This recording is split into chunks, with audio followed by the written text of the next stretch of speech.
Hey people, my name is Alisa and I'm here today with Harrison and Isabel. Hi. These two amazing people and they're both from England. But currently they study Russian here at TFU. One of them studies in Oxford and one of them studies in Cambridge. And you'll find out who studies in which university at the end of the video. So excited? Stay tuned and you'll find out. So today I thought we would compare Oxford to Cambridge. I made a list of questions for you, and you're going to be answering those questions without mentioning your university. So you're not allowed to mention the name. It's going to be a battle, Cambridge versus Oxford. So as I know, you've been competing through ages, and those two universities have been competing with each other. So going back to history, whose university was founded first? The university appeared first. Mine was founded in 1096. Right, what was yours? Mine was founded in 1209, so it's a bit younger. Okay, so 1 year. right. And do you know when Kafur was founded? 18... Yeah. 30... No. No. So I didn't know too, because I checked it too. Okay. It was founded by the Emperor Alexander I, and it was in 1804. Okay. That's it. Who studied at your universities first? Famous people. Famous alumni. Okay. Who were they? Who were the famous alumni? So at my university there's Isaac Newton, who discovered how the force of gravity works. William Pitt the Younger, one of the Prime Minister of Great Britain. Numerous actors like Tom Hiddleston, Hugh Laurie, Stephen Fry. Yes, I like his accent, Stephen Fry. Yeah, he was very cute. At my university, David Cameron, who was Prime Minister just a few months ago, who just left. Yeah. Boris Johnson, who was the Mayor of London. In my personal college, we had Hugh Grant, who was a famous actor. Who you would have seen in a few films. And Actual Love. I know. Love Actually. Love Actually, that's the one. So yeah, lots of things. Right, okay. Anyone else you'd like to mention? Also Love Actually, Emma Thompson, she went to my university. Oh, really? Yeah. Okay. What kind of people study here now? Study there now? I think all kinds of people study at my. I think it's the same for both, but all types of people from all different backgrounds, ethnicities.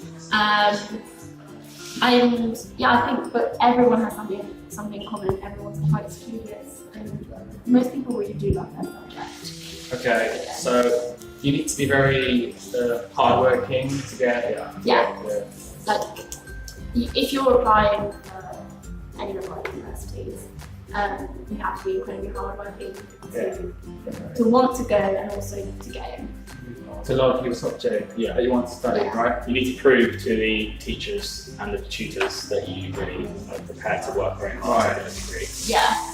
And there are students from all over the world who study. Yeah, that was the next question actually. Yeah. So you have a lot of competition. There are Russian students who study there. Yeah.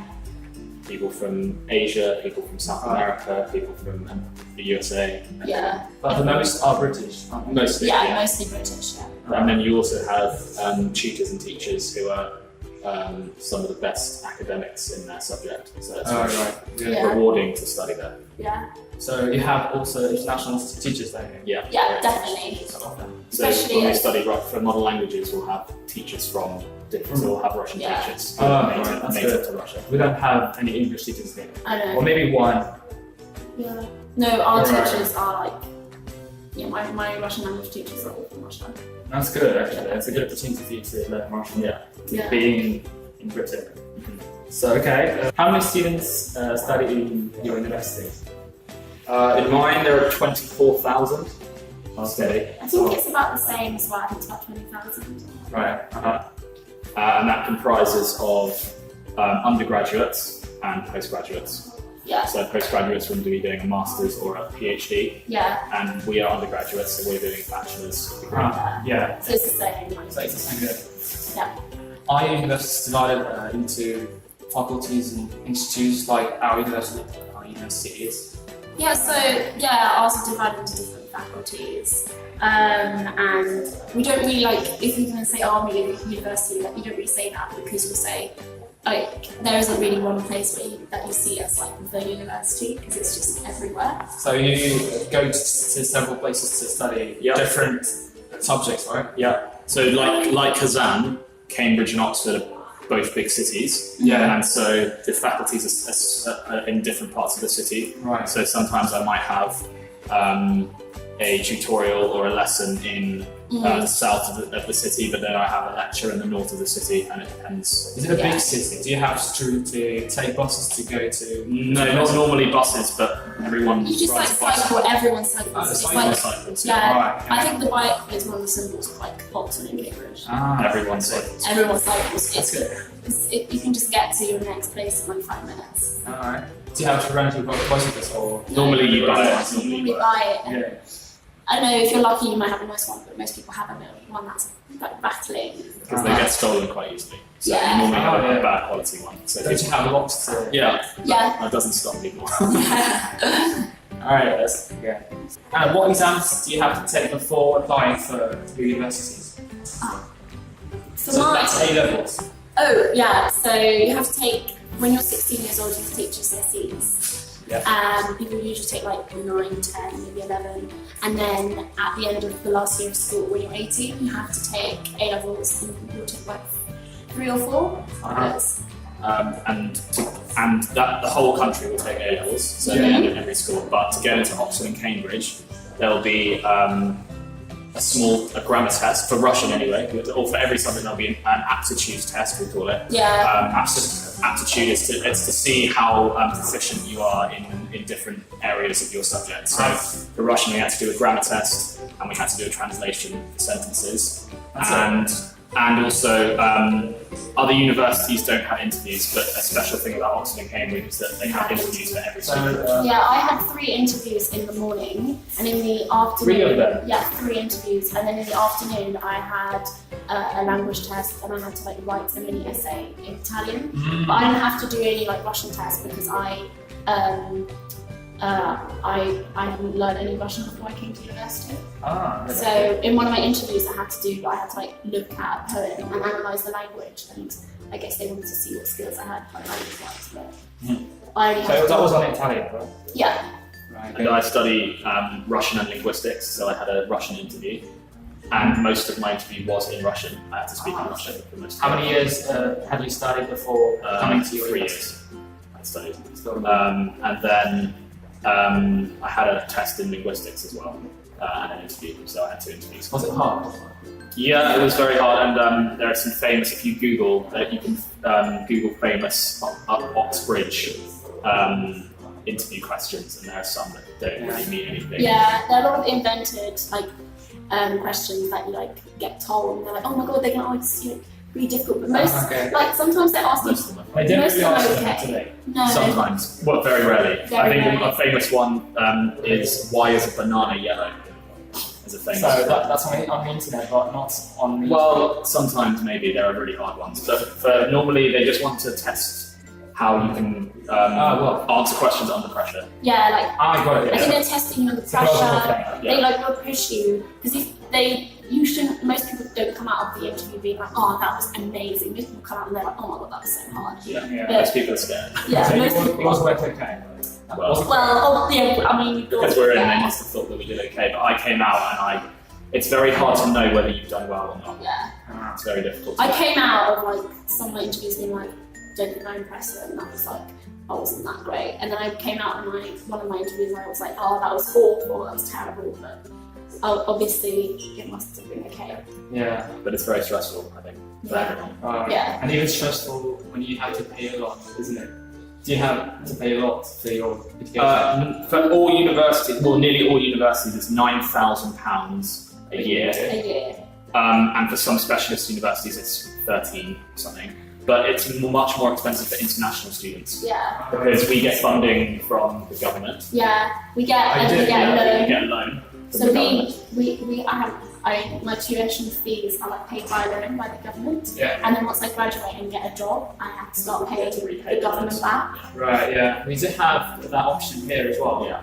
Yeah, so some students apply for universities and then after they graduate, they have to work in particular places. For example, I have to do that as well. Yeah. I'll have to teach children at my school. Yeah. Yeah. Because I have as well. Yeah. I have the loan as well. Yeah. But international students don't get funding from the government, and that's why their fees are much more expensive. Okay. Yeah. So you said that you have a loan. Mm-hmm. Does it mean that you don't have to pay at all?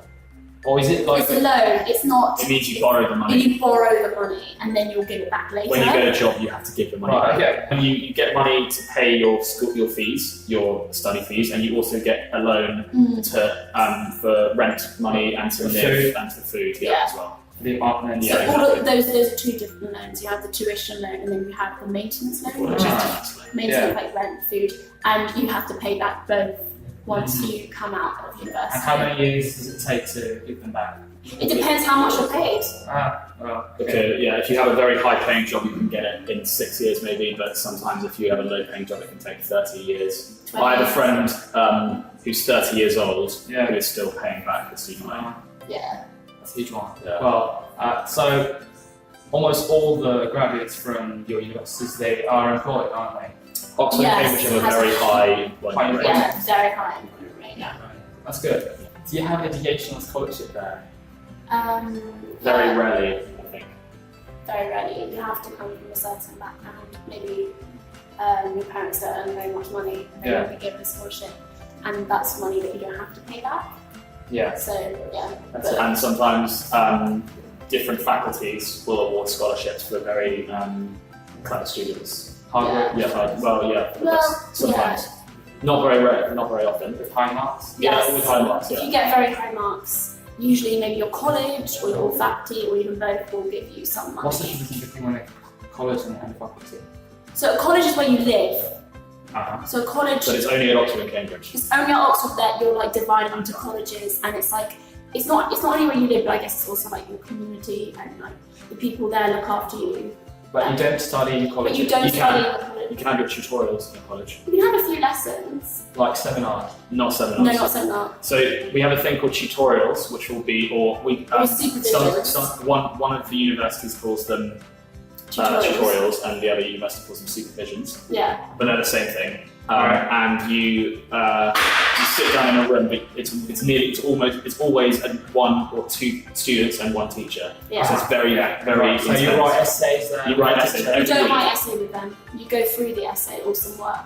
You learn how to write an essay. So you talk about a piece of work, Yeah. and then they say write an essay on this. You go away for 1 week, you write an essay, and then you give it, and you mark it with them. They mark it with So you. you have those students only in tutorials and supervisions? Yes. You don't Yeah. need them at the faculty? No, do you? the faculty is for lectures and maybe grammar classes or seminars, Yeah, language lessons. and that will be with maybe 10 people, 20 people. Yeah. But the tutorials or supervisions will be Pretty like two. 2-on-1. So all of mine with this year was 1-on-1. Yeah. It's a personal... It's a personal one, It's and it's very a personal. unique teaching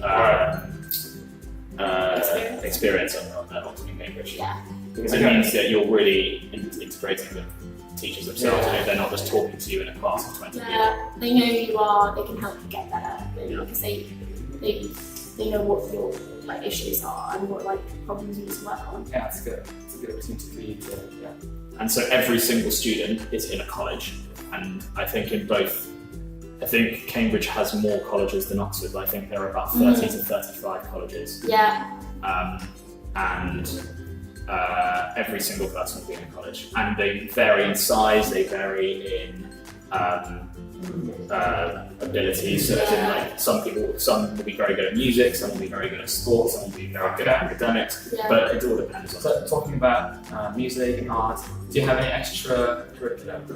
Oh yeah, we have Yeah. loads. We don't have to If do you can anything. if you can think of any extracurricular activity, the chances are that It's already been done. Like sports are very a big thing. I think one of the sports that are most popular, both of them is Rowing is very popular. very popular. Okay. There's a very big tradition in Oxford and Cambridge for singing as well. They have choirs, and very, very old choirs. Okay. Are they religious or not? Yeah, they are Yes, religious, it's most of them. games. And I sing in a choir that has been around since 1371, so very old. And we sing every day, apart from Wednesday. for 2 hours For 2 hours. every day. Yeah. So you do. Can you show something? No, I don't know. And both at Oxford and at Cambridge, there are some very internationally famous choirs. With Cambridge, I think, having the most famous, which is King's College, Cambridge, which has a massive following around the world. But as well as that, there are loads of sporting events. And going back to the rowing, it's very famous, and they televise it on TV every year. The rowing match between Oxford and Cambridge. Yeah, the boat race. What channel is it on? BBC One. BBC One usually. I don't think we can watch it here in Russia. Yeah, but it's every May, I think, every April. April, yeah, usually mid-April, and it's like. And it's on the River Thames in London. Yeah. Are Oxford and Cambridge located far from each other? It's about a 2-hour drive. Well, no, longer. You guys 3-hour drive. 3-hour drive. Yeah. Do you have discussions to each other's universities? Sometimes.